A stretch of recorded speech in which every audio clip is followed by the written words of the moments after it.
আজ খুব জোর শাশুড়ি বেঁচে গেল। মা, আপনার চা। ও বৌমা, চা করে এনেছো? শোনো, তোমার জন্য এই শাড়িটা নিয়েছি, সরস্বতী পুজোর দিন পরে অঞ্জলি দিও।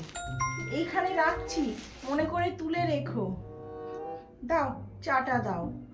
আপনি আমার জন্য শাড়ি কিনেছেন? থাক, এই চাটা আপনাকে আর খেতে হবে না, এটা ঠান্ডা হয়ে গেছে। কেন এত কষ্ট করে চা করে আনলে?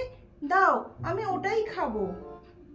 আসলে কি জানেন তো মা, আপনি আমার সঙ্গে সবসময় ঝগড়া করেন, খিটিমিটি করেন, ওই জন্য না আমি এই চায়ে একটু বেশি করে ঘুমের ওষুধ মিশিয়ে দিয়েছিলাম, যাতে আপনি খেয়ে একেবারে ঘুমিয়ে পড়েন।